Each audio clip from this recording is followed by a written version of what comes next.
So you was here to fix the pipes? I'll do it again.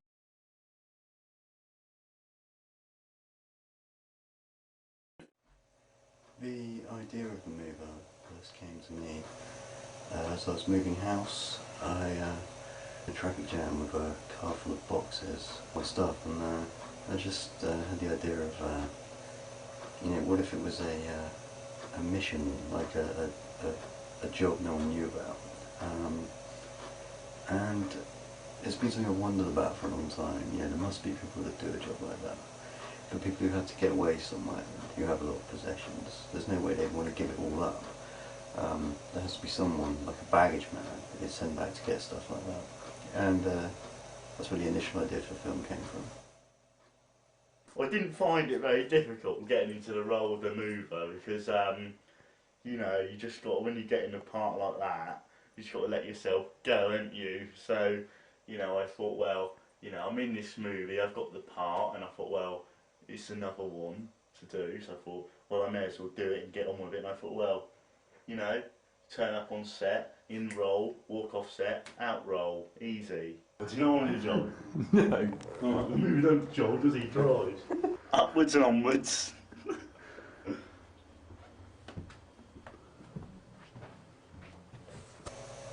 It was interesting having Sam playing the mover as well, because just a couple of years ago I probably wouldn't have thought of Sam for playing this part. But I saw him in The Guitar Man, Michael Schmill's film The Guitar Man, and was really surprised by how good he was, really quite impressed. So he seemed a natural choice for making my first quick short film. Some of the stuff in the script didn't quite make it in. Part of the opening sequence with the opening narration was supposed to be in France. He was supposed to be doing a job in France. It's not majorly to do with the plot, it was just to sort of set the scene at the start. It would have been good though, but ultimately we just decided it would be too time consuming and just too expensive to do.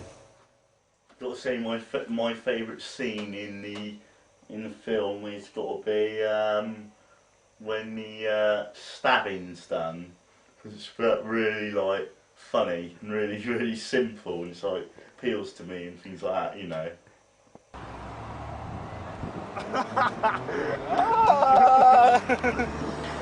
That was looking really fucking good then, until you did that. I do it again. Got to say my favourite line is "So what am I?" at the end, because one, it's the only one I can remember, and two, it's quite short and I didn't have to fuck around with it a lot. It did go over schedule, probably by a couple of months. I'd intended to make it really quickly, in the space of about 1 month, just as a bit of practice really for Remnants, which is our first full-length film, but we started now. Yeah, they did overlap. We'd already started Remnants by the time we finished the movie. I think The Mover and The Guitar Man are both different and similar, and both different and similar in different and similar ways, because you got two short films with the same actor playing different roles, but it's like a bit the same sort of thing. So it's like quite the same working with the two directors. They're pretty much the same as well, and same sort of style, same everything really. So yeah, easy.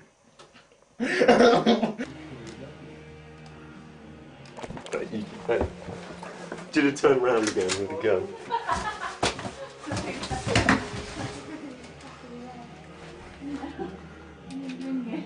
Your hair's in your face, just get your hair out of your face. Look more scared. Seriously, go on.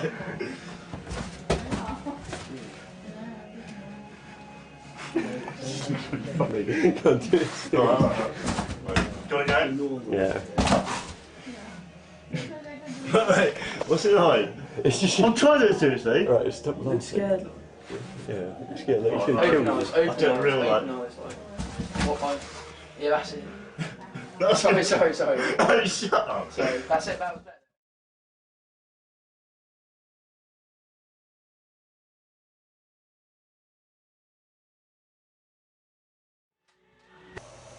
I think Ed's brilliant there, that ending.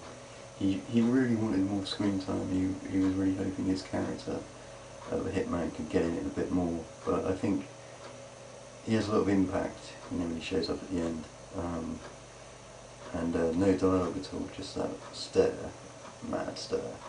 I think that works really well. I think any more and it would lose some of its impact. So I just promised Ed to have a bigger part in my next film. The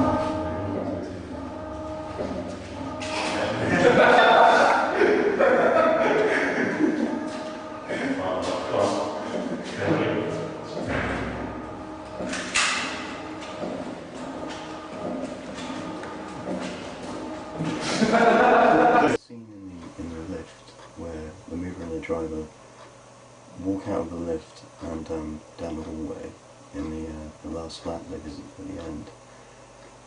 Sam was really not keen about doing that because he would be carrying a gun in public. We filmed that in a car park in Bournemouth, and it was around the time of the July 2005 London bombings. So yeah, Sam wasn't very keen about being out in public carrying a gun. It was the only time we did that on the mover. We've done it a lot more in Remnants actually so far, and it's been alright so far, but when you have the police operating pretty much a shoot to kill policy of anyone who looks suspicious in terms of terrorism, you've got to watch out when you're doing this, the whole guerrilla filmmaker thing. At the same time, you don't want to inform anyone you're making a film in case there's some council law or rule that means you have to pay to make a film, which is precisely what everyone's trying to avoid here, making a no-budget film. I think John is very good. John, I mean, he only has about one line of dialogue in this, but he's very good in his driving scenes and his death scene at the end when Ed stabs him. He came in very late. This part was originally written for someone else. We couldn't do it in the limited time we had to make this film before going on to Remnants. So he came in and did it really well. It was really helpful. Yeah, it was a good performance in quite a limited role, but I think he fit in quite well, and it was a good sort of dynamic between him and Sam. Sometimes they found it quite hard to work seriously together. The scene where they first meet, getting those two to act like it was the first time they'd met and they didn't know each other, was quite difficult. They must have done it about literally 7 or 8 times, and what's in the final version of the film is just bits from all the different takes, just the bits with the least laughing in it. Okay, isn't it? The one that says error on it, I'll do it on this side. You get the wrong bastard. Oh, I got it.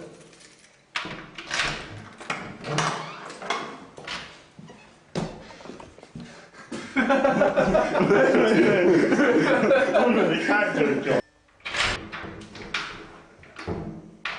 Stop in that bastard.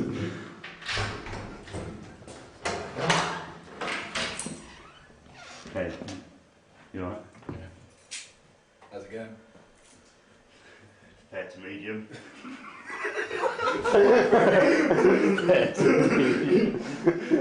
I'll do it again. You're fair to Hi. Wait, very much. That's a... Alright, go on then.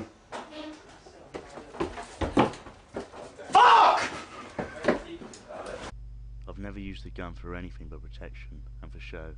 It's a just-in-case thing. I've never fired it, never needed to. I suppose that's the main reason I don't consider myself a criminal. Not a bad guy, anyway.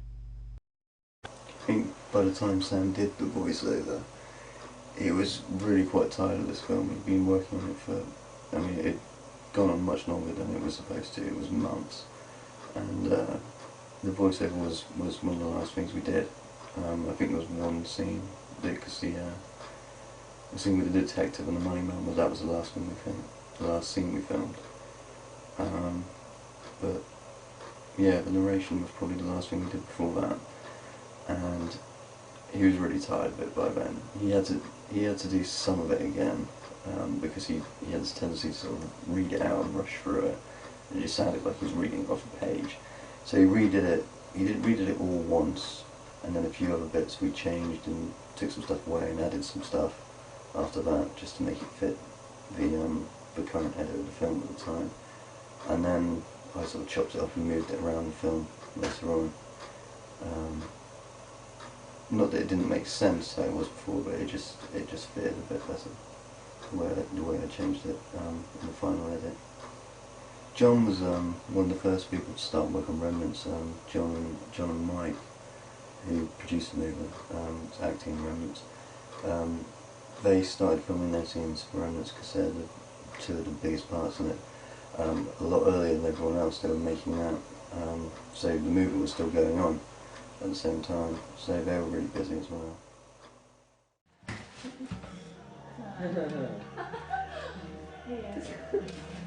I'll do it. Yeah, no, that was good.